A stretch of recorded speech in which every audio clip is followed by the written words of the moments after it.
Hey guys, what's up? Mike here, and today we've got another fairy tale chapter review. Now last week's chapter we ended on a bit of a sour note with the whole demon seed and dragon seed kind of thing. I was really disappointed with all that went down that chapter, and it wasn't that great of a chapter. But this one, even though it did have a lot of glaring flaws, as fairy tale chapters usually do, I gotta say, it did get me pretty hyped up for what's about to come with our current upcoming fights and the setup in this chapter. It was pretty good overall, but I will get into some of the downsides that did repeat itself.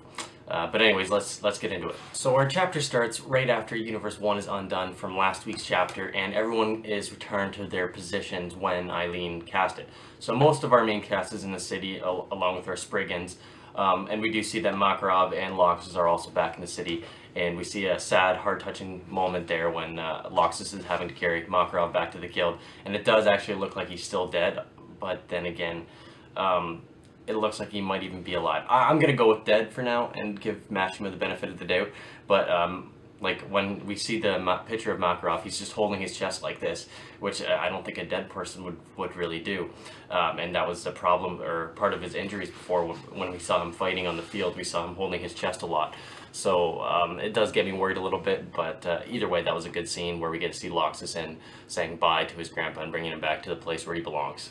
After that, we move on to some of the aftermath of the Spriggan fights, and we see what the end of Mira versus Jacob. And of course, here we go again.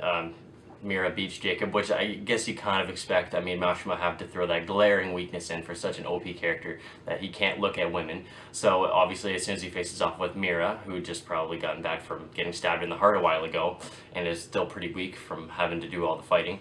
Then again, Jacob is still pretty weak from getting hit from Natsu. But either way, I'm glad he wasn't defeated the first time, but then he just gets dummied off screen, which really makes his character have no impact whatsoever. The Spriggans are just garbage by now. And then that brings me along to Agiel being on the ground from Lizana and Elfman, and that's probably even worse, to be honest with you. It really brought me back to the beginning of the arc when Agiel first showed up and was giving all of Fairy Tail a run for their money, literally chasing them away, including Makarov, and none of them could really do anything about him. He was just such an overpowered threat. And now after being beat by Urza, later on we see that Urza was able to recover, so why can't Agiel recover? Because it's Urza, I guess. But Agiel should have recovered a bit from that beginning fight, and yet we see he gets destroyed by Elfman and Lizana again. And honestly, this part just made me a little bit really sad. Yeah, a little bit really sad, because Mashima is, you can tell he's just making up his excuses in the writing. You know, through his quotes, I think the one said, Lizana says, it even took two of us to beat him. And then Mira says about her fight with Jacob, his quirkiness helped me a lot, even though he was really tough. And those are literally just excuses. You can see Mashima throwing them right into the dialogue. You know, Mira beat him only because of his quirkiness, and apparently having two Fairy Tail members is enough to just take it a Spriggan, no matter who they are. Doesn't matter if they're Lizana and Elfman or Natsu and Gray, doesn't matter, bruh. After that, Agiel's pretty much just begging on the ground, saying that he's got some spunk left in him, he can still go. But then his grandfather steps in and he says, just cut it out, Agiel, you're done, bud. We see that he wants to just end this, and that he thinks that both sides have lost and that they should just move on and be done with it. And he doesn't matter, he's willing to sacrifice himself for his grandson, which is nice, even though our Fairy Tail members never even think about killing people. But we see that he just wants it to end, and I thought that was actually pretty hypocritical. I mean, Lizana goes on to say, you know, you guys have won plenty of wars before this, and you never stopped. You always won, and just because you're losing this time, you want us to stop? That makes no sense. That's completely hypocritical. They lost a little bit, and now they just want to lay down and be let go. Elfman goes on to say, all war, you lose people. So if you're willing to start a war with someone, you have to be willing to lose people.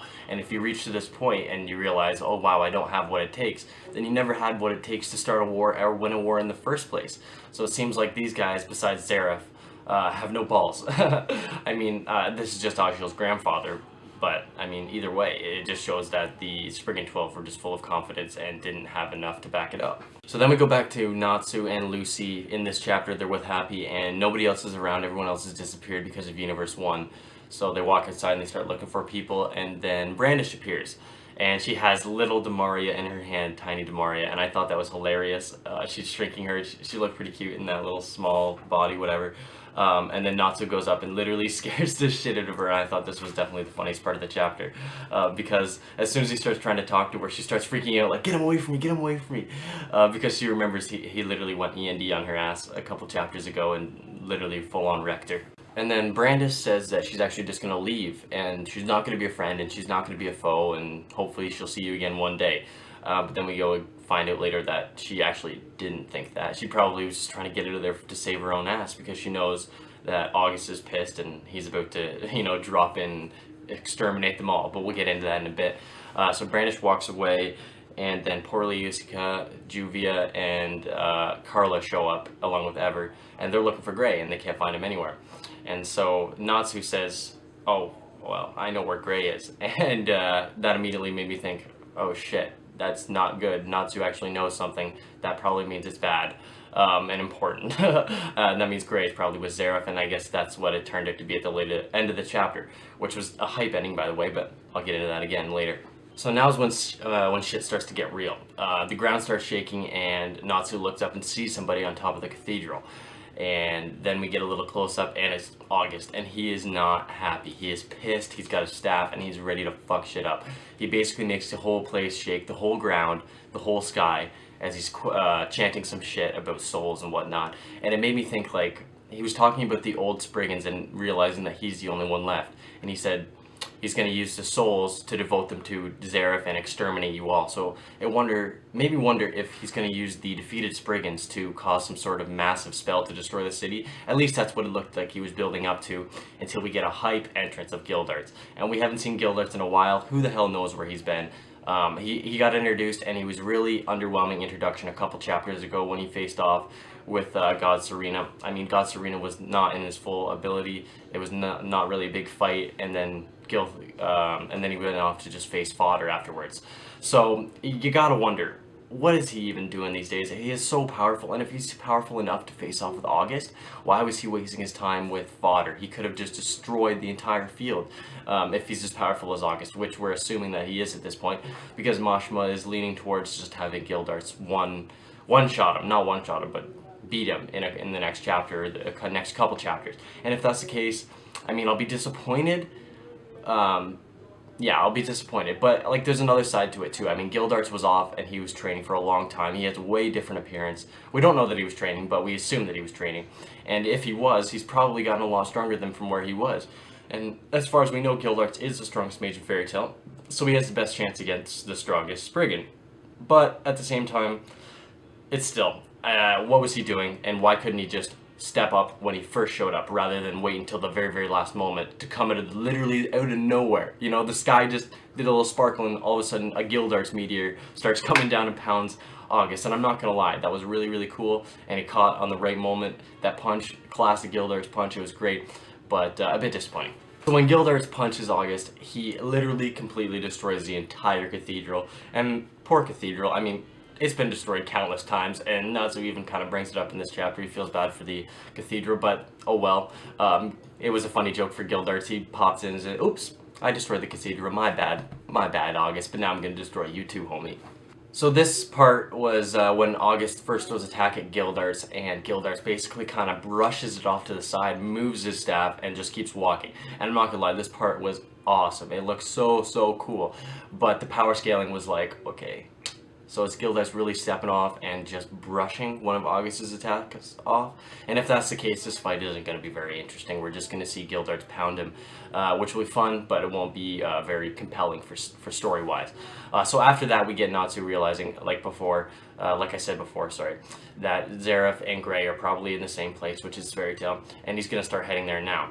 And then we move on to Gray actually entering Fairy Tail, and this was funny. Made me love Gray's character more than I already do. I mean, Gray's actually one of the best, but the line was, "Can you leave, please? You're sitting in my spot." And Zeref was like, oh damn. The one thing that gave me hope for the August versus Gildarts fight in this chapter was the fact that Zeref was expecting Jalal or Loxus to show up before Gray ever did. And that made me think, okay, well maybe that means since Jalal and Loxus weren't there, and Zeref's a pretty smart guy, he can predict some things pretty well. So if they're not there, they must be somewhere else doing something else important. So we know that Loxus is off bringing Gramps back to the guild, but we don't know where Jalal is, and that could give us some setup for actually having a good fight from Jalal, Jalal, Loxus, and Gildarts, or maybe even just two of them, versus August. And that would be a great fight, and that would make a lot more sense if he actually was able to get beaten, rather than have just Gildarts beat him. So anyways, back to the Zeref stuff. Zeref says, I'm a bit disappointed that you're here, Gray, and this is probably going to be really sad for Natsu. And it makes you think like, oh shit, Zeref's probably just going to end Gray right here. Gray's already injured, and pretty vulnerable, so Zeref is probably going to try and kill him right there. But the chapter title for next week's chapter is Gray's Trump Card, which could be anything, but we kind of know what Gray's Trump Card it has been in the past. It's been Ice Shell, and if it gets introduced again, I'm going to be so upset. They have overdone that so many times, and it's just so obvious if they pull out the Trump Card, Ice Shell, and Gray just tries to sacrifice himself again, and then Natsu stops him, and then they do it together, and then, oh my god, that would be bad. But I'm going to put the benefit of the doubt in Mashima's hands for the 100th times. Hopefully, he makes it better. Now, another thing about this chapter was, I really liked the fact that Gray kind of smartened up after his fight with Natsu. You kind of see that he realized, you know, END isn't the one he wants to kill. It's the person who created END, Zeref. And he should have realized that a long, long time ago, but we finally see that development on Gray's side, and maybe we'll get even an apology between them and have them, you know, make up in this next chapter.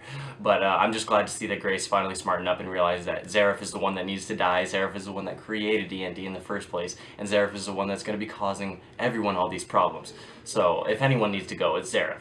Also, another thing about August was I really like the parallels between him and Irene. And they were supposed to be the equally powerful man and woman of the Spriggan, most powerful in the world or whatever. And you kind of see a very, very similar transformation as the other Spriggans go down, and as they get put into a corner, they kind of go into some monster kind of just angry, pissed off, I'm gonna fucking kill everything mode. And then hopefully we don't get the same thing with August as we did with Eileen, where, you know, Gildarts literally shows up and, oh, by the way, I'm your son, and you should just kill yourself. Oh, really? You're my son? Okay. See ya. That would be bad, but it would be funny. Anyways, guys, that's all I got today for this chapter of Fairy Tail. Chapter 521, I think it was. And I hope you guys enjoyed. If you did, leave a like, comment, and subscribe, and I'll talk to you on the next one. Peace.